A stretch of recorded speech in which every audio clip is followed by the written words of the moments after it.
everybody, this is the middle-aged metalhead coming to you from parts unknown once again, different location this time.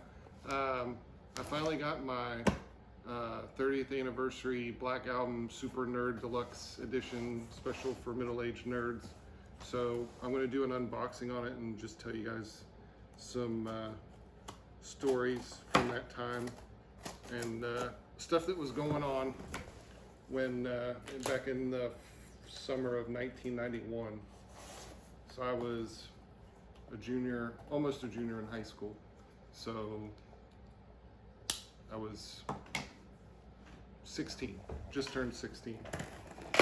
So that was a while ago, 30 years ago. So let's see. Oh yeah. So as you probably know if you've been watching the videos, I had to wait to get this. Not really sure why Amazon just didn't get it to me on the right day.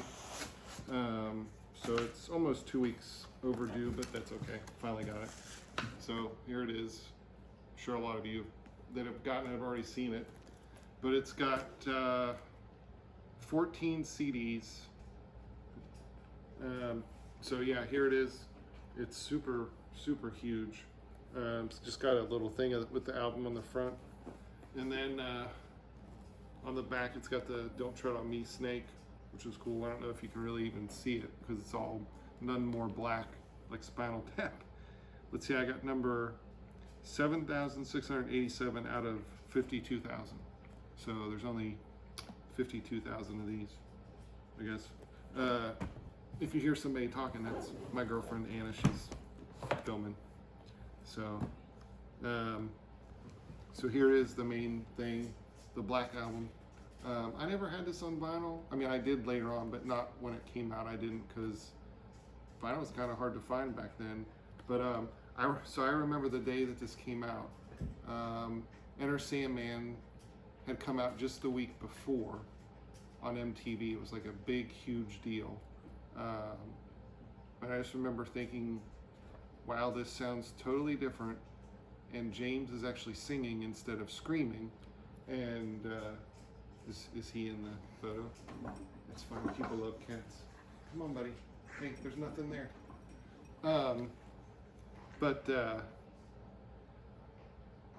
And that was like, you know, back then you couldn't, there was no downloading, there was no, you know, internet to get the songs early, there was no YouTube to like with leaked snippets.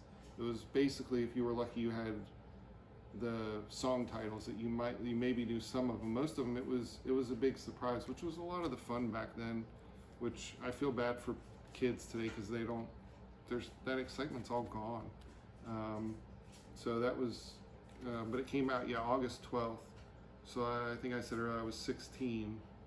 And I remember I was supposed to go at lunchtime. So I lived outside of Blacksburg, about Blacksburg, Virginia, but where Virginia Tech's at. And went to this store called the Record Exchange to get it.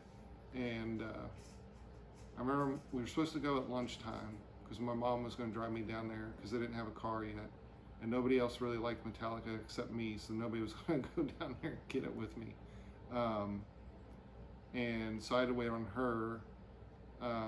She couldn't go at lunchtime for whatever reason, work, something. And so I had to wait until she got off work and drove down there. I was so excited, put it in the car stereo and listened to it the whole way and then put it in my regular stereo.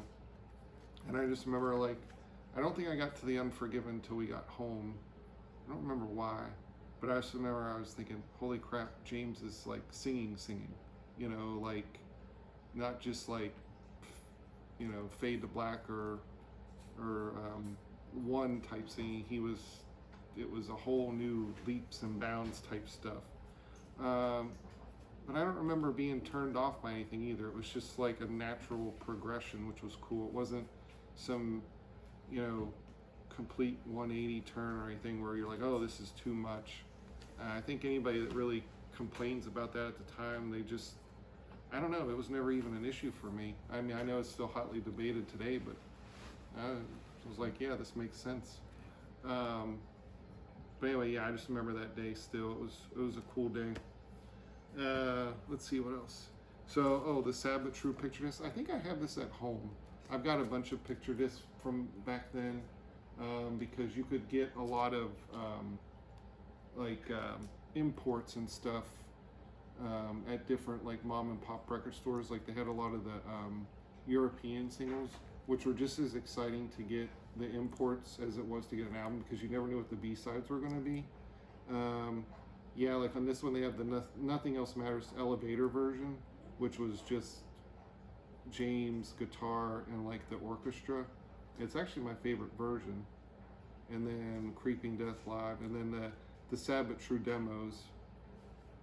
And they always have like some funny anecdotes on here. I know there was one single, I don't remember which one it was, because there was always like a gazillion versions, but there was one that they specifically put as a B-side where they forgot the whole section of a song. Like they just, all of them. And they were like, we don't usually do this, and so they put it on there. It's funny though, but I have that at home too. I just can't remember what single it's on. Oh, so this is cool. This is the Freddie Mercury tribute. They did a 3-set single for this, which I have, of course I have this at home too. This is the Freddie Mercury tribute. They did a huge concert with all these different stars that played Queen songs. And I remember when it came out, yes, it was, it says here, it's April 20th, 1992, and it was a Saturday. So I remember it was on MTV, and I thought, holy crap, how long am I going to have to sit through this to watch Metallica play? Because, you know, I didn't care about, I mean, obviously Elton John was later on, but, you know, Mr. Yellow Brick Road, I didn't want to see that at the time. So ended up lucking out. I remember when we sat down to watch it, and I was settled in. It started at like noon, and I saw Lars's drum set in the background when the other members of Queen were coming out to start. I was like, yes. I was like, I can watch this and be on my way. Don't have to see David Bowie or who. I mean, they had some pretty big. There's a lot of people now I'm like, oh, I wish I would have watched it. But at the time, I mean, I was 16. I didn't care. That was like my parents' music.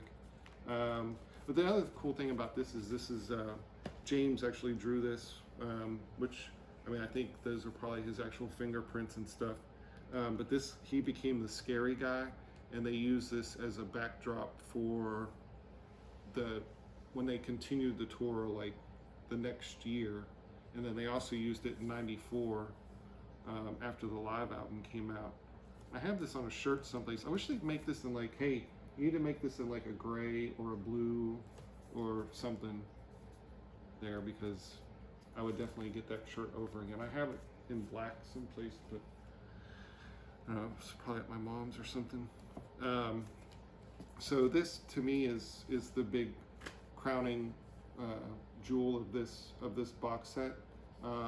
This is the live version of, or the live concert when they played in Moscow.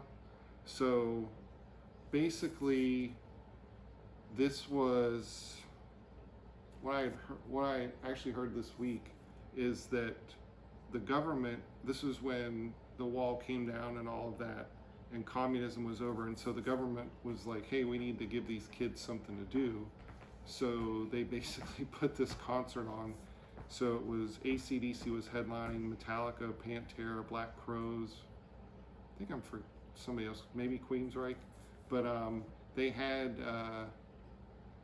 a video, a home video, which had 3 songs from all the bands on it, called "For Those About to Rock," and I wore that VHS out. I mean, I watched it continuously, mostly for Pantera and Metallica, but I watched, I mean, all of it, obviously. But this set, I listened to this on Spotify last week, and trying not to ruin it, but I couldn't help it. It sounds really, really good, and it's just a good set list. And they have, you know, the kids were just going nuts in this video, and probably a lot of people already know this, but maybe not. But they supposedly played to at least 500,000 people, but they estimate anywhere from 1 million to 2 million people were probably there. But I think it's like 1.6 or something like that. I'm not sure. Anyway, yeah, that at first it was 500,000. It's kind of like a fish story. It's grown from 500,000 to, 1.6, 2 million, whatever. But it's, when you watch the video, it's crazy. But you have to think back then, these kids, especially in Russia, it was free, so I think it was free. But anyway, yeah, I'm looking forward to downloading that, listening to that. Download card, so I don't have to copy any of the CDs. So they have, again, there's another iteration of the Scary Guy. I think that might be the original, I don't know. And it's got like some of the lyrics and stuff for, I don't know how they do this. I guess they just take his drawings, or his lyrics, they still had it around. So they just photocopy them. But it's kind of cool. Huh.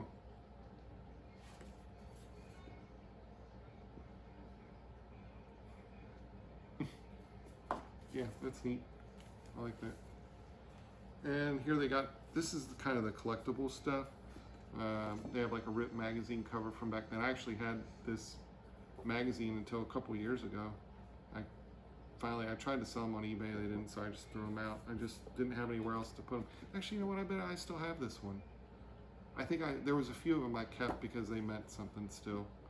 I'll have to look through the stuff and see. And then a couple other ones are just, they're ones that they're foreign, they're from England or whatever, so I didn't, like Kerrang. I don't know, I've seen that picture, but not that book. I don't know. And then Kerrang, I wasn't able to get Kerrang back then. So that's cool. And then this is the other thing I like too. They have, each series, they have a book for each box set of like, from that era of the band. So this one, I think, what's this one have? Oh yeah, it has like what the other ones have. So they have, so they've got they've got like regular pictures, and then it also has just some like people that were there at the time talking, and then I've never seen that photo session. That's cool. Lars is obviously drunk there because you got nothing else to do. Why not?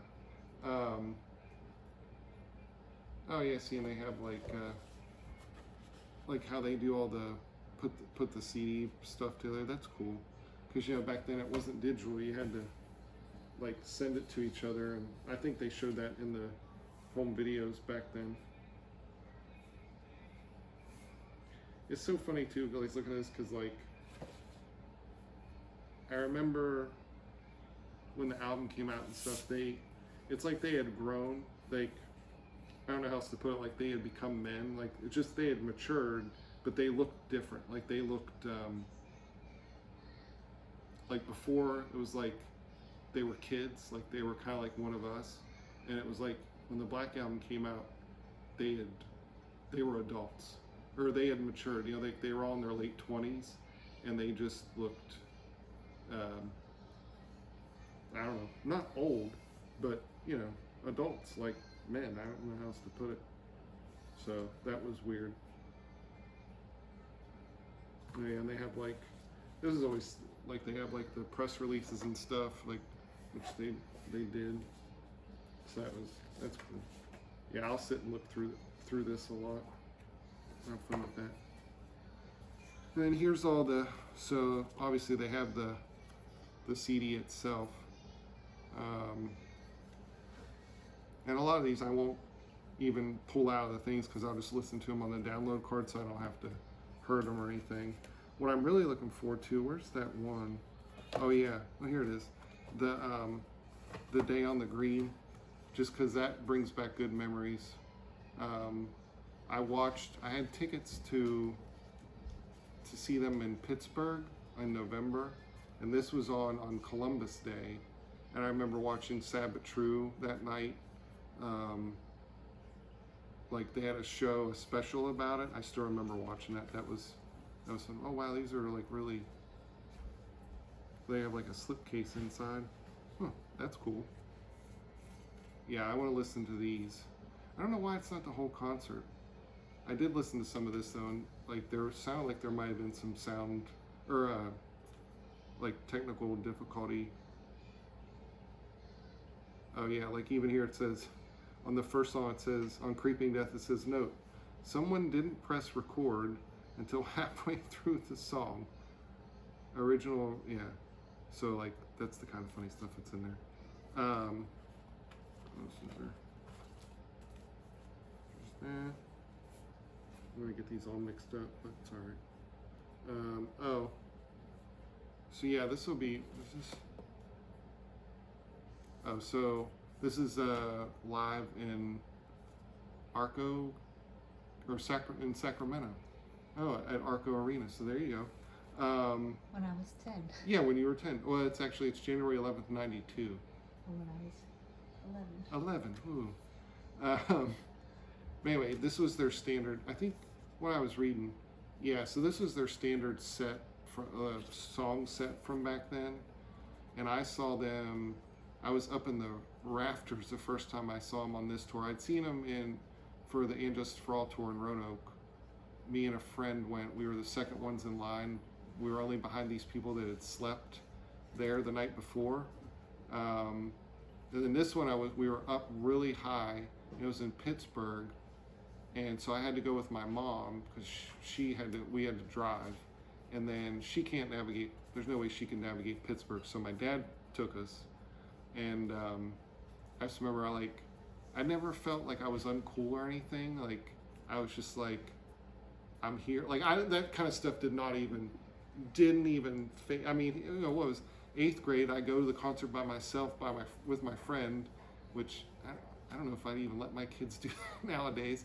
And then the second one, I'm in 11th grade, but I'm with my parents, but like, that didn't even, it was just like, you know, I'm like, this is the greatest thing ever. It didn't even faze me. But we were up really high because the seats were just selling out really quick. And then I saw him again on that tour in Roanoke in 92. And I was on the front, so I was like, so they had a diamond shaped stage that was all open, like almost in the round, like there was audience all the way around. And then I was down right, because I knew where the drums came up, so I was right against the railing.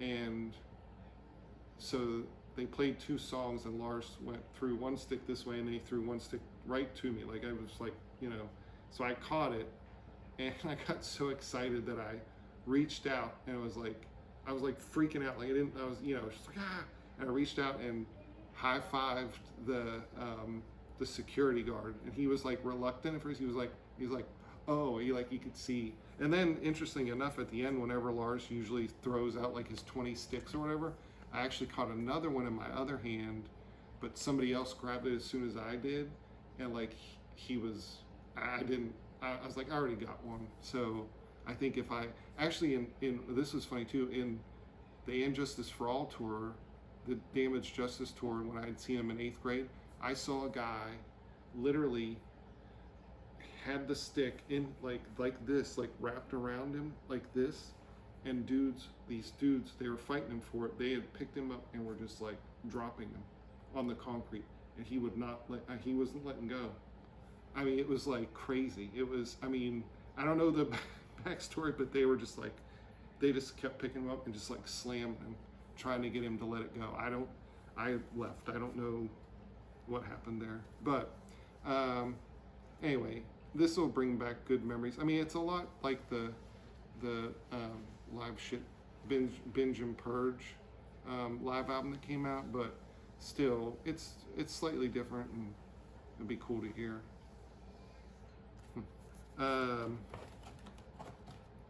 So let's see, rough takes. Ooh, so this would be cool. I really want the DVDs, the Year and a Half in the Life outtakes. I could sit and watch the studio stuff all day. Let's see, what do they have? Oh, so they've got the making of a couple of songs, and then they've got rehearsals from the Queen Freddie Mercury thing. Yeah, this will probably be between this, the book, Day on the Green, and some of the later DVDs from the tour. I think there's one from Denmark. There's a lot of stuff. I know there's even the last, so they've got I forgot about this. So they've got the very last tour very last date on the tour. So that's when I was watching the video from the other night, you're like, basically like, why they keep saying the F word so much. Remember I was watching on my phone, she's like, and you were like, oh, they're just cussing nonstop. And I'm like, well, it's just how they were back then. Every other word was the F word. It's funny. I think, is that what this one is? Oh yeah. Oh, there's 2 discs in this one. Huh. Man, there's a lot of music. So yeah.